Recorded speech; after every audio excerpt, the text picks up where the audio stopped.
Yeah, yeah. All right, man. What's All right. up? Dude, you know what's up, dude. 6 threes from Cason motherfucking Wallace. 5 for 6 in the first half, guys. And then Truly outstanding, the man. half court three in the second half. He's just playing with us, man. He's just playing. He's like, whatever you can do, I can do better. I don't get it, man. I don't get it. I think that I know something about basketball, right? And I had all these questions about him. In one summer league game, questions What's go up, Corey? coming. Bye, bye, bye, bye. Just like Brittany said. But listen, it's Wait, I no, love that that. was I love that Britney right there, that man. wasn't Brittany, dude. That was the Backstreet Boys. Sorry. That was, Go ahead. but no, I don't care. The Britney throw in there was great for old Victor's sake, bro. She grabbed me. All right. She manhandled me. Manhandled me. All right. So, anyways, no, I think it's incredible to see Cason step in like he did, man. Like I have to say is that like there's moments that young players come into games and you're like, okay, that dude's ready, right? But he's been watching the 3 games in Utah, just sitting on the bench waiting for his moment, and then all of a sudden his moment's here, and it wasn't like his shot was so fast that even after his release, he was still open. You know how guys take a little bit of time and they release and then they're not open by the time they're shooting? He was so fucking fast. His release was insane. His defense, the way he got up and down the court, I think he had what, 2-3 steals. Like he was everywhere, man. Like Playing pace. somebody like that makes Sam Presti, who was sitting in the stands, right, saying, at what point am I going to have to pull that ripcord and save money on this team in order for Cason to get that starting position? And all of a sudden he's sitting there going, oh man, if he can do this in his first year, dude, it becomes another J-Dub situation. I mean, think about it.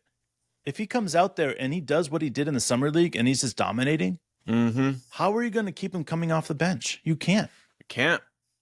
Dude. What's up, James? You're so right, man. Let's take a second though before Let's we do get it. any further. Let's do it. All right, man. You gonna go ahead and read our supporters, guys? Yeah, It's pretty man. cool, we gotta man. give a massive shout out to YouTube for making this available to us, and everybody on YouTube who has given us your support. We love you. Mark Howitt, Ryan Sheffield, Alsambra, Niner by Nature, Unk, John Flatt, Blake Thompson, Kay Bizzle, Smithsta, Cameron Peters, Wayne Hode, Bluegill, and Golden Soldier. You guys are the founding members. Everybody else, you are too. But we got to give a special shout out to the people who have financially put their money where their mouth is. Yeah, and I want to give a special shout out to Niner by Nature, man. This dude listened to us for 2 years on Apple Pod before switching over, not even switching over, but started watching our videos on YouTube. And man, it meant a lot. Like the fact that he's not just throwing a support out there, but he's also letting us know how much he appreciates us. And every single time that we're on there, on the live show and Niner by Nature shows up, he is incredibly positive, and I love that coming from somebody that's listened to us for so long, because I don't think I could listen to myself for 2 years nonstop. So I appreciate it that you've done that, Niner by Nature. Absolutely, man. And Smithsta, big shout out to him. Gifting out all of the memberships. We love it. We call it the Worldwide Thunder Family for a reason, and you guys are all a part of it. Whether or not you support us, just showing up, listening, and jumping in the chat and talking to us, it's all support. And let's jump back and talk about the pre-draft situation when we looked at Cason Wallace. Yeah, and man. Then let's talk about the contrast between that moment and how we feel after one summer league game. Has your opinion changed a lot? No. What I said about in the pre-draft is exactly what I felt like I saw in the game one. And now we're not supposed to get too hyped about summer league, but the reality is that when a player comes out and looks that good, I mean, he looked as good as J-Dub out there, and J-Dub's had a year in the NBA already. And I'm not saying that there wasn't a body size different and there wasn't a, J-Dub get into the hole incredibly easy difference. But what I saw with Cason out there is an opportunity for him to shine in the summer league like J-Dub. Like this is it. Like this is an opportunity for him to start earning respect from the coaches, respect from the GM, the assistant GM, and ultimately the president of basketball there. So like this is a big moment. And I love the fact that he went out there and did what he did the first game he played, because Sam Presti was there. In a way, he was thanking Sam Presti as being like, I got you. You're going to be happy you picked me, and Man, that's special, bro. That's special. I'm excited. Like, you can say whatever you want about this team, but for me, I'm looking at this and I'm saying Cason Wallace is the perfect example of how the NBA used to be an ISO league, a complete ISO league, where it's like the best player against your best player, head to head, right? A gladiator league has now turned into team basketball. It's all team hoops, man. Like, who's going to have the best team out there, right? It's not about the best player. It's not about who has LeBron. It's not about who has Michael, right? It's who has the best team all around. And this is what the new NBA is going to be like, because you're going to have these players that are going to be the best players in the NBA, but they're never going to get out of the first round of the playoffs. And you're going to be like, why hasn't this player ever gotten the first? Well, he doesn't have the team around him to be good. That's why the Oklahoma City Thunder. That's why we all have to start watching what's happening with the Oklahoma City Thunder, because they're going to rewrite the books of how to create a team, not just to create a team, but now we have 20 second round draft picks in the next 7 years. We have 15 first rounders in the next 7 years. That's astonishing on every level, because now when it's time to ultimately fill in the blanks to what we need, it's easy because we have every asset anybody could ever want. And it's easy for us to say, you're willing to give 3 first round draft picks, and that's the max amount of draft picks you can give, but we can give 4. Not just that, but we can choose A, B, or C of the 4, meaning they can have a really good one, they can have a medium one, and a bad one, and throw in there, we'll give you a second good one just to get this deal done. You know what I'm saying? Like, this is the shit that we can pull off that nobody else will be able to do. And when everybody else is trying to connect the dots and say, oh, how do we do this? It's going to be already too late, because we're going to have 1 or 2 championships. So what's up, Eaton? Yo, let's talk about a little bit about making the case for the Thunder being the future, and not like the future of tomorrow, but the future today, right? Like, first of all, I'll get started and then I'll let you take over here, because really this is about the depth. But let's talk about the top end talent first. We all know about Shea, first team All NBA. He's going to be a starter for the All-Star team coming up in no time, right? And then you have J-Dub, right, on the way up. You got Giddey, who's already asserted himself as one of the best young players in the league.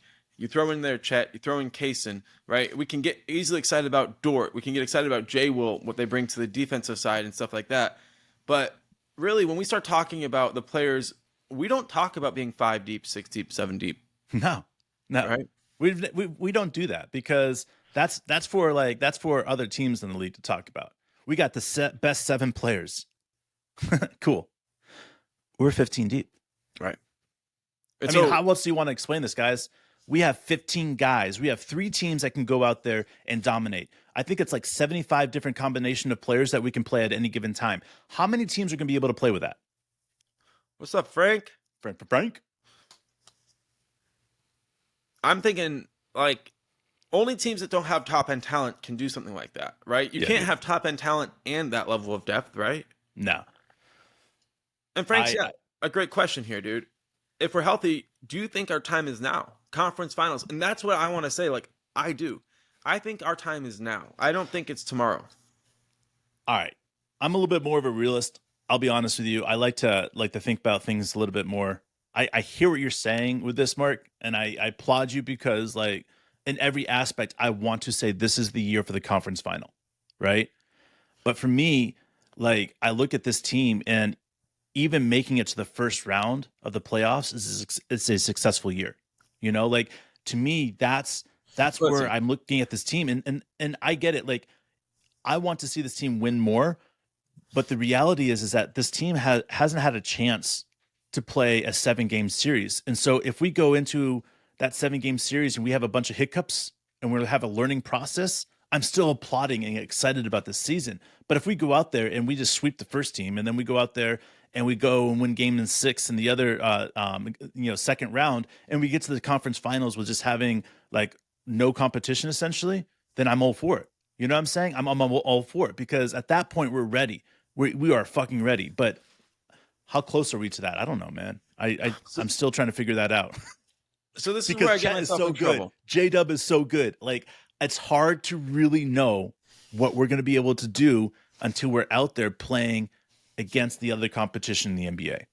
And this is what I dig what Eaton's saying. I think like next year, only injury or very stacked opponent might stop us if all the stuff clicks with Dub and Chet as expected. I think for me, I kind of feel the same way. Like coming into Summer League, Dave, like I felt exactly like you.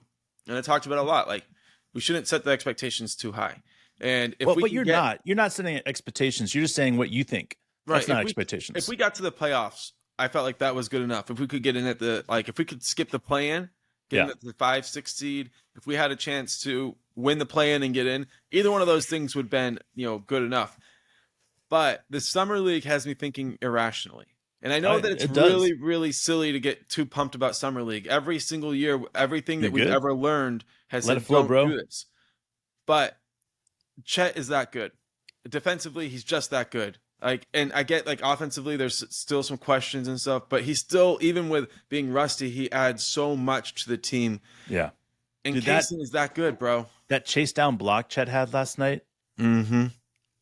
To me, like there's moments in that's right, James, top plays, 4. the IQ plays that happen. It's like I just right, I went and watched that play a few times, and then I went back and rewatched it a few more times because I wanted to know where Chet was starting, because Chet was the last player that was running back.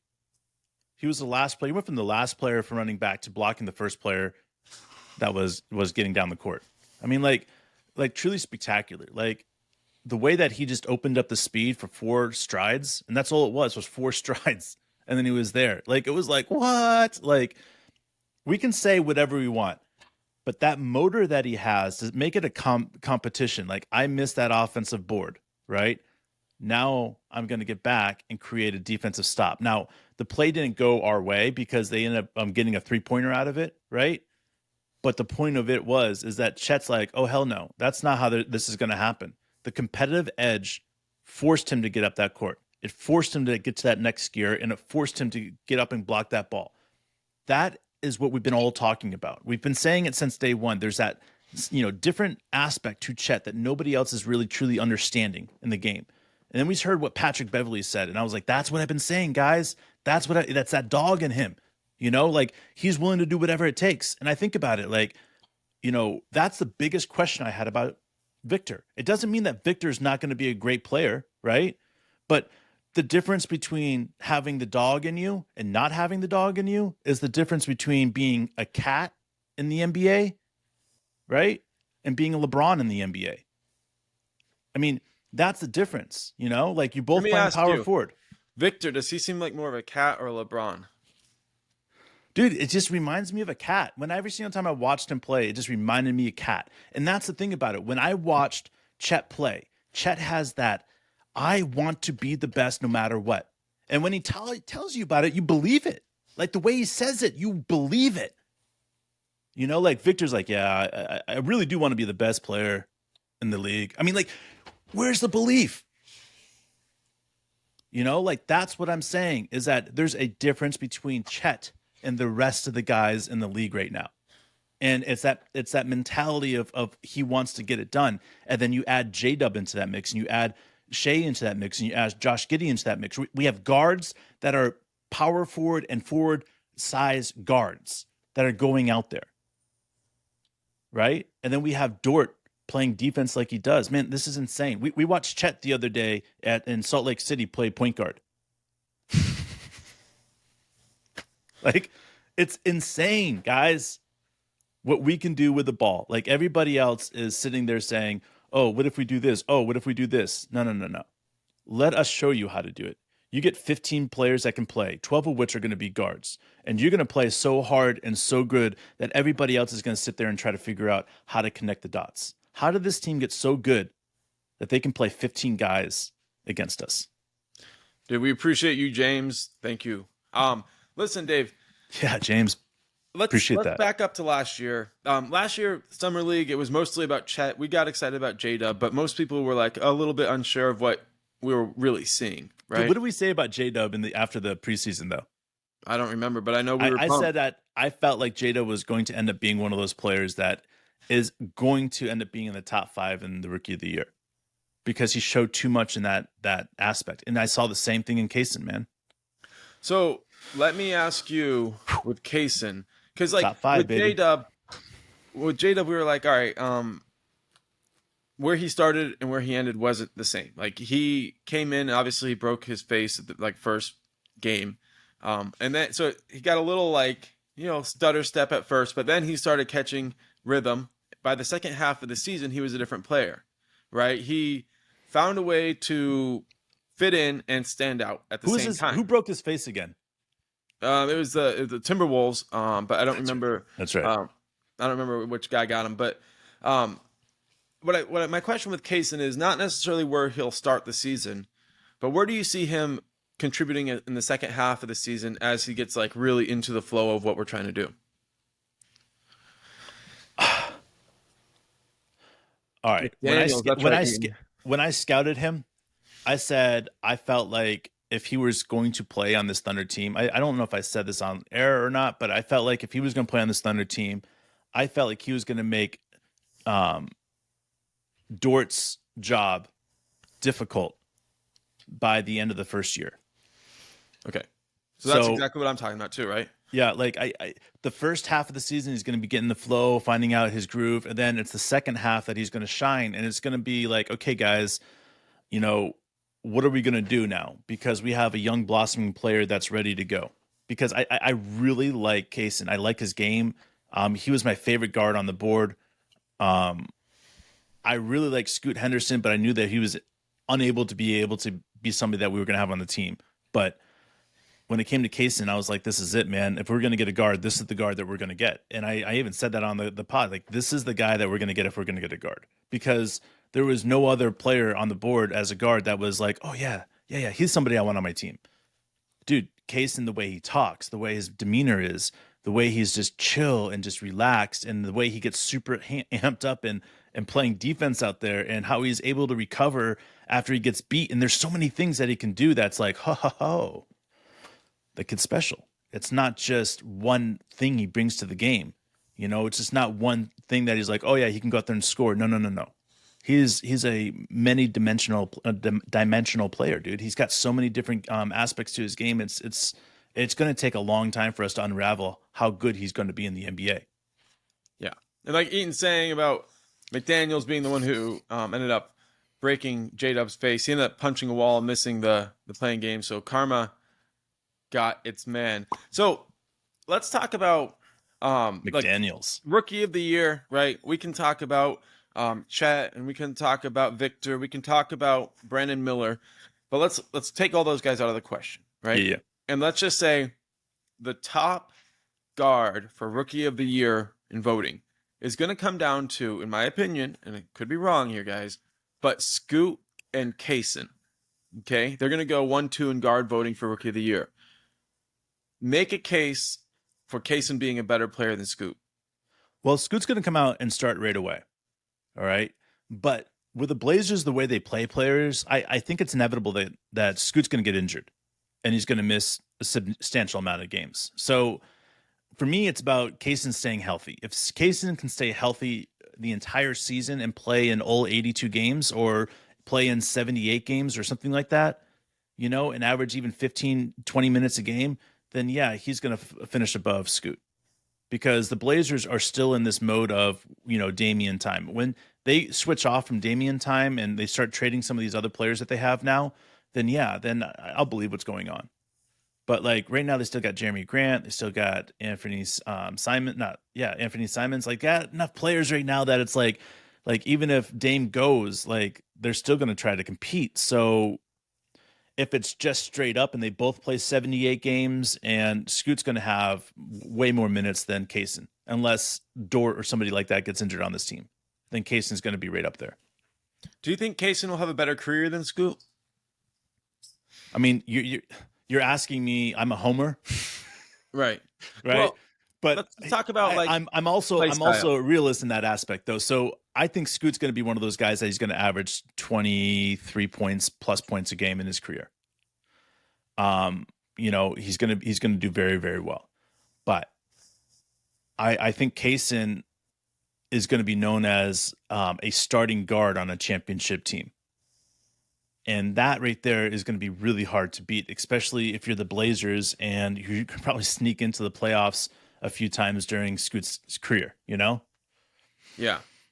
Like, Well, all right. So with Scoot, let's talk about his game. Right. He likes to get downhill. He relies on athleticism to finish. He's a good playmaker, but mostly he makes plays for himself. yeah. Cason is probably a better defender already. Right. He Yeah. has a better 3-point shot. Yeah. His game is more perimeter orientated, and he's a better playmaker. I'm just like, I get the hype around Scoot, but if you're just like looking at like these players on paper, you would think the one with Cason's game would be better. I go back to, how would Scoot look in college? If Scoot was on that team and Cason was in the G League, what would be the situation? Well, I think the situation would be reversed. Really? I think Cason in the G League would stand out incredibly well because his game in the NBA is something that's is special. And I think that being Kentucky and learning in Kentucky with Coach Calipari, I think is a great learning tool. But on the same sense is that sometimes like really good guards don't get to shine. I mean, think about Shea. Did he shine at Kentucky? I mean, shined enough where he got 12, but not all the way. So there's moments like that I have to take a step back and say, Scoot at Kentucky versus Cason in the G League. Cason goes 3 and Scoot goes 10. Would you rather, do you think Presti would rather a situation where he can pick up Scoot, or would he still, like, if he had 3, pull the whole, like, Russell Westbrook and people like, oh, no. Cason's game is going to translate into the NBA so well. And in the G League system, Cason's game would have shined like nobody's game in a long, long time. Okay? It fits the NBA. All right? Scoot, it's all about athleticism for him, right? Mm-hmm. Like the things that he can do that separates himself from the other player, which works, but it doesn't always work in the NBA. Just like Ant, right? Great explosiveness, but it doesn't always work in the NBA. Yeah, he got a $260 million contract in Minnesota, but it doesn't really care. You know what I'm saying? Like, I look at what Cason is able to do, and in the G League system, which is designed for the NBA, it would have been like, holy shit. He might have even been number 2, bro. He might have jumped Brandon Miller. Right. So that's the thing about it is people can say whatever they want, that I'm a homer and that you're crazy for saying these things, but there's times that athleticism doesn't shine as bright as a straight up fucking baller. Straight up fucking baller. Think about white man can't jump, bro. Dude, and listen, you mentioned before we got into this, you put it in the description, like how the NBA is changing from ISO ball into team hoops, and understanding the path is the key to understanding the future of the NBA. Like, put that all into context with Cason versus Scoot. Well, again, it comes back down to what Scoot is really good at is athleticism. All right, and that's ISO. Great. It's the ISO game. It's the I'm going to go one-on-one with you. I'm going to make you go 1-on-2 with me. And that works. That's great. But you look at Cason, it's the team. Like, how can I help the team best? Oh, stand over here and shoot. I can do that. Oh, you want me to drive, pass the ball, throw it up? Yeah, I got that. Would you want to play defense? Yeah, I got that. I got anybody you want. I'll lock him down. That's different. That's the dog mentality we've been talking about versus the cool cat. I mean, it's the difference, man. Like, it makes a difference. That's why J-Dub is now known as one of the top 3 draft picks from his class, which is one of the strongest draft classes that's been there for a while. Think about that. Like, it's the difference, man. Like, people are still looking at talent and ISO ball as being the key, but what Sam Presti's understanding is that the all-around player that's playing team basketball is what we need. And you can see it through the draft picks that he's picked. Yeah. And like Frank's saying, health is key for everyone. Niner by nature. What's up? Good to see you again, buddy. Getting that like button. I like it. Dude, I love it. Niner by nature. I gave you a shout out in the beginning of the podcast. So check that out when we're all done here, because I want you to hear it because, yeah, man, fucking for real. From the heart, baby. We appreciate you. We appreciate everybody who's taking the time to support us.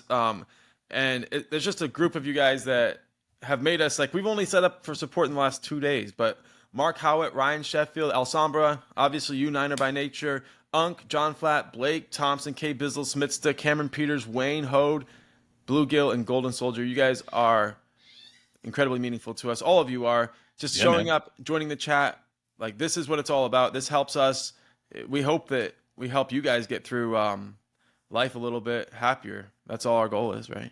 Yeah, man. And I love what Niner by Nature is saying in Giddy, the Wizard of Oz. Like, seriously, having a guy like Josh on this team, a lot of people will say, well, he doesn't score really well. He doesn't shoot very well. He doesn't do this very well. But somebody that's willing to dish the ball out as well as Josh can, and that doesn't need to be that center of attention in scoring, right, is key to putting everything together. You can have Shea, you can have J-Dub, you can have Dort, you can have Cason, you can have Chet, all in the game, one or the other, somehow. 5 guys in the game, Giddy in there, passing the ball to everybody, making it all work. Because, again, Giddy's going to attack when he has a disadvantage, when he has a mismatch. Other than that, he's going to attack to get the next guy open, because that's his game. So all this brings together is that you have Josh Giddey controlling the offense and making sure everybody else gets the rock. Yeah, man. And he's got to be favorite player. I mean, you put up there Shea, you can put up Chet. Like, everybody's got their favorite player. It reminds me a lot of the early Thunder. My favorite player was Russ. My brother John's favorite player was Harden. Obviously, KD was the easy one, and most people liked him as a favorite. So there's some of us out there who don't like to pick the easy favorite. We like to pick the underdog, and this team has it all. And Devin, we appreciate you. We're here for you, so we love you, man. Yeah, and, I'll get back to Cason, right, before we get done with everything. And I want to talk about what Cason can do. And the fact is that you're looking at a player that, as he blossoms on this team and with this roster, it's over, bro.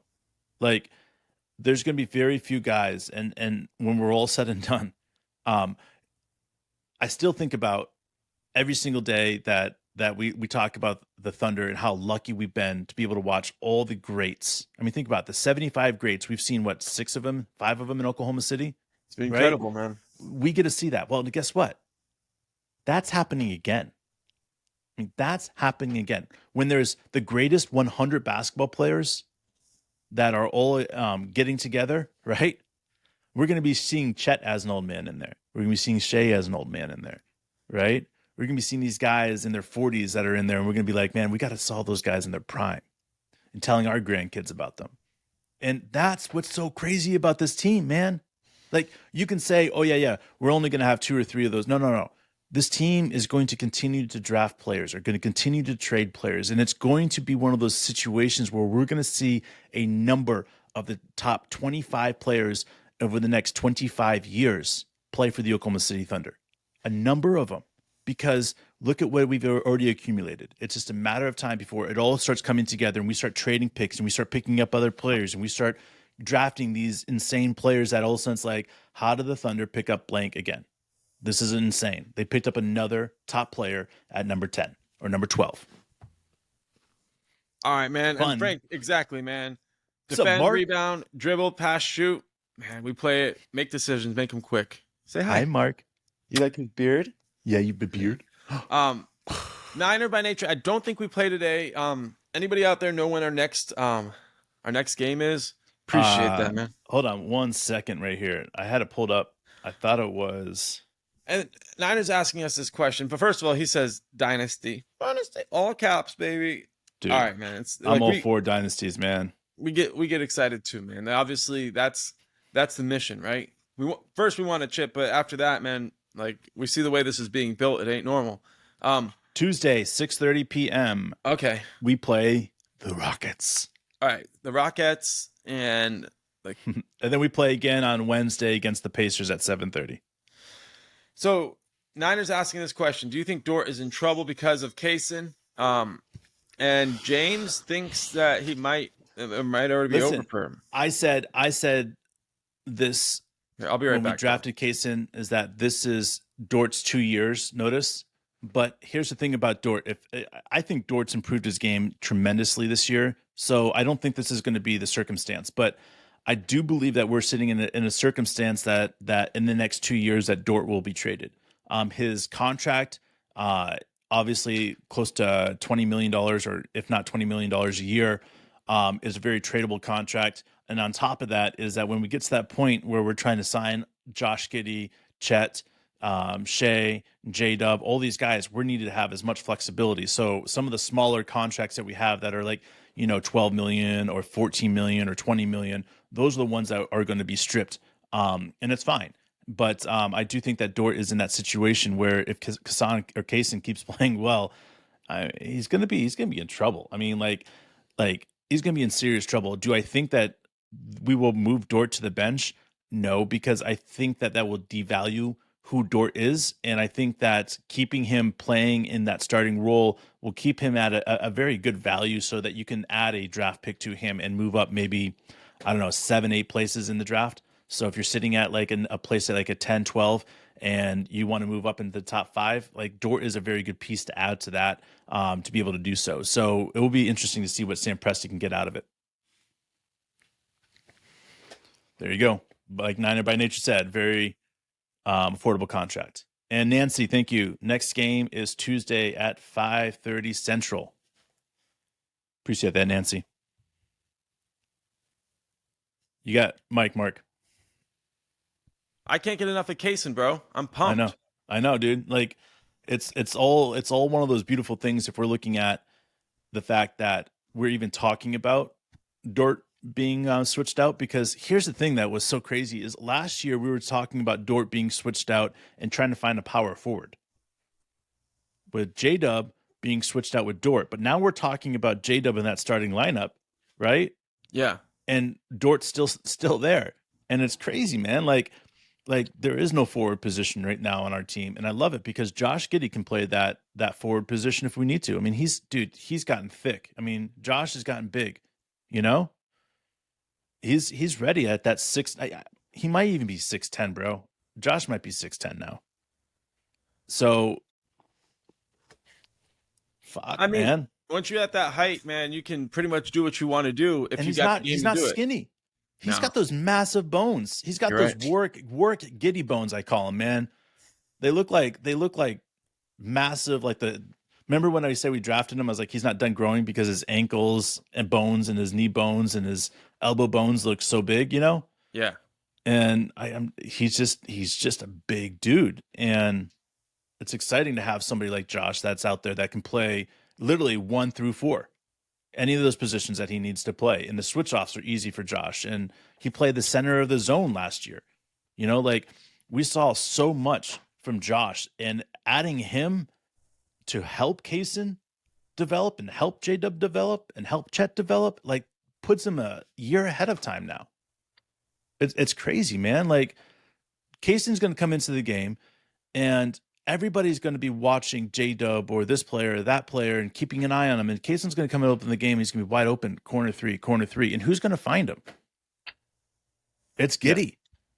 Like it's going to be cross-court passes. It's going to be one-handed dishes. It's going to be Cason is going to fit into this position so well that everybody's going to say, well, Cason needs that starting position. But dude, that's what's crazy is because we're talking about as one of the best defenders in the league, somebody that's not a chump on offense, right? Yeah. And on most teams in the league, he's going to start. And we're talking about a rookie outplaying him right now. Like, can Cason defend like Dort? Not right now, but in 2 years, he's going to be just as good as a lockdown defender inside of our zone, our hybrid zone that we play, right? Dort is what I would consider one of the best, if not the best, ISO defenders in the league. All right? Remember, it's that old school mentality. It's that old school offense. He's old school. Would define Dort's best qualities on defense. Like, to me, comes down to that. Obviously, when's the best times that you've ever seen him play defense? Like when he's up against a elite offensive player. Which is what? Which is whom? I'll go with Luka. LeBron James. LeBron. Luca. Yeah. I mean, these guys are what? ISO scorers. Right. And they might bring a screener, which Yes, then but is a big he gets, mistake but with that's Dort. where he gets the fouls on them called. Boom. Exactly. But that's how he is able to make his stripes. Like that's how Dort is able to understand the defense on the next level, like he does. So whereas Cason, to me, his strength at this moment, and I know very little about his defensive strengths, but he's a great off the ball defender. He can stop the point of attack and then get out and cover his man. I think they're different types of defenders. Like I would leave Dort on an island, whereas Cason right now, I don't know that I would. I think I would want. I think Cason's a hell of a weak side defender, great team defender, and I think having them both on the court actually will complement each other. You wouldn't really want, with a few exceptions, like teams that have two 1A and 1B options, you wouldn't want two elite on the ball defenders if that's all the only defensive skill they had. Not that Dort's only defensive skill is on the ball, but that's his biggest impact. Whereas like Cason, I mean, he plays like a free safety, he plays like a linebacker, he plays this sense of like I'm gonna read and react. Yeah, he does, man. I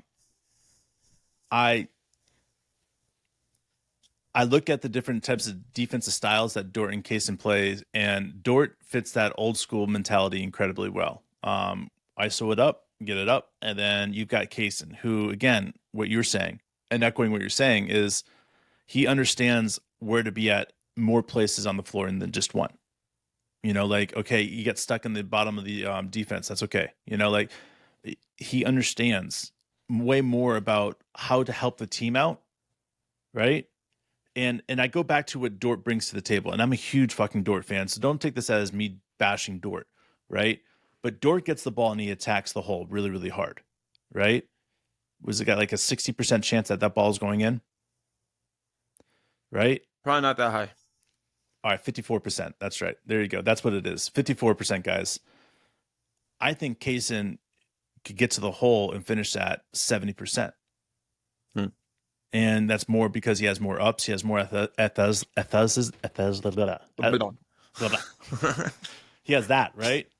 And he's going to attack that hole. He's going to attack that rim. And for me, I see that and I say, what are we going to be able to say? Can Dort get that up higher? If Dort can get that up to the point where he's averaging, because if he gets up to the 65%, 70% range, you know, right? Then he's going to be averaging close to 20 points a game. At that point, it's going to be hard to trade Dort. And if you're going to trade Dort, right, that's the highest peak that you're going to be able to get at the end of the season. So for me, Cason's not going to take over Dort's starting position at all this next year. He'll be more like the sixth man. And he's going to have a hard time getting to that sixth man because that's not going to be an easy path either, man. I mean, he's got a long way to go up. I mean, you got Kenny Hustle. I mean, you've got Jay Will.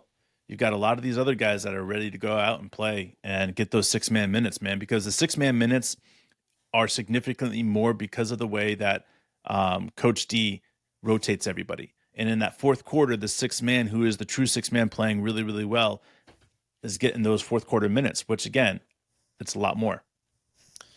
What's up, Road Dog? Nice to have you, man. Road Dog. Frank's asking us about this defensive lineup of Lou, Dort, Cason Wallace, Kenrich Williams, Jay Will, and Chet. I mean, look, they can play offense too. Yeah, man. Jay Will get that three, man. It's insane, man. You think that's our best defensive lineup? Yeah. I like Kendrick Williams there, man. I like him a lot. Thank you, Niner. Hell yeah. Niner by nature. Appreciate that, bro. I like him a lot. I think with Kendrick, for me, though, I like him playing that power forward position in a defense. And the reason is because he plays such a great switch ball between the guards and power forwards and centers, man. Right? I love to see that. So for me, I'm saying this is probably pretty damn close to being the best type of lineup. I would love to see maybe another guard, maybe a J-Dub in there instead of J Will. You know, and that's not a knock on J Will. It's just, again, Kendrick is incredibly efficient where he's at. So maybe if you're not going to switch Jay Will out, then Kendrick for J-Dub. And look, J-Dub, great defensively. So Yeah. obviously, like you can keep and Shay's defense has improved dramatically. Like you could argue that he would be one of our best defenders this coming year if he takes another step, and I think that's definitely available. So there's a lot there. Now Niners asking about this thing that Dave you started bringing to my attention. Yeah. A year and a half ago maybe. LeBron wants to play with his kids. Do you think the Lakers are going to have some conversation with Sam Presti for multiple first-round picks in a trade to get them in the top 10 to get him? Do you think that's a reset that the Lakers are interested in doing? Or do you think this is going to be LeBron plays it out and then tries to get to OKC? Or neither? Man, this is something I struggled with for a long time. But, as a father trying to direct the traffic to where my son's going to go, I'm going to take a lot into consideration. Obviously, LeBron, he's staying in Los Angeles this year, but he's free agent next year, right? So, or opt out, or whatever he has. I think he's got 2 years left. But with his son coming up, I don't think it's just one son he wants to play with. I think that he wants to play with both sons. And the reason I say that is because I think of Tom Brady. Tom Brady was like 45, right? He wants to be 40. Like Tom Brady says something about playing until he's 45, and then Tom Brady got to the point where he's like 43 and couldn't do it anymore, 42. I think LeBron wants to be the first athlete that dominates a league at 45. I don't think he has injury could hit him really bad, and all of a sudden he has no desire to keep on coming back from injury. But if he stays healthy, I think he could play until he's, what is he, 38, 39? So I think he could play for at least 3-4 more years and be effective the way he's playing right now. So, like, why would, if you're LeBron, you're saying 3-4 more years, that means that you can play with both of your sons. Why not? Why not be the first dad to be able to play with two sons in the league and be known as one of the greatest? People will say that he is the greatest, and I'm not going to sit here and argue anyway, because the reality is that LeBron has put so many stats and amazing things out there and still playing, that when he's all said and done, it's going to be harder to defend anybody that's like LeBron isn't the greatest. Because if he plays until he's 43, it's because he's incredibly effective, and he's still averaging close to 20 points a game in the league. And if that's the case, what is he going to end up with scoring wise? It would be fucking insane. Like, there'll be no one will be able ever to pass that. No one's going to be able to play until they're 43 years old like LeBron. So that's where I keep going back to, is that, like, I don't want anything to do with LeBron and the circus that he's going to bring. I don't. It doesn't mean that it wouldn't be warranted or wanted by Sam Presti. You know what I'm saying? But if we had an opportunity to draft Bronny James, the Lakers would overpay for that shit so much. You could hold their nuts in your hand. You could hold anybody's nuts that want LeBron to go play for him. The crown jewels, if you will. 10 seconds left. This is Road Dog, and the other team has the ball. And we put this crew on the court of Lou, Carson, Kenrich, Jay Will, and Chet. I dig it. Let me ask everybody who's listening, if you're in the chat or if you're listening to this later, I want you guys to write down your 10 seconds left, other team has the ball, defensive stopping crew. I know it'll depend on the team we're playing, so I'll go ahead and throw it out there. Assume we're playing an average Western Conference team like Los Angeles, bro. Lakers. Yeah. Tell us who you guys would put into that end of game lineup for the best opportunity to create that defensive stop. There's definitely some different options based on different preferences. So let us know, if you were the coach, what you would do. Appreciate it, man. And before we get out of here. Yeah, let's do it. You do it, man. All right. Niner by Nature says, if we can get 2030, 2031 and a second in order for the Lakers to move up, that would be great. Hey, exactly. Now you're thinking like Sam Presti, right? That's it, man. Like, that's it. All right. And we want to give a huge shout out to the people that are supporting us. Niner by Nature, you are seriously the fucking bomb. We love you. Mark Howitt, Ryan Sheffield, El Sombra, Unk John, our little brother, man, always helping us out. Blake Thompson, one of the OGs. Okay, Bizzle, Smitza, Cameron Peters, Wayne Hold, Bluegill, and Golden Soldier. We appreciate each and every one of you guys for supporting us. And a huge shout out, Niner by Nature. You're seriously one of the real ones. We really fucking love you. Hope everyone stays safe. We'll be back tomorrow. Boom.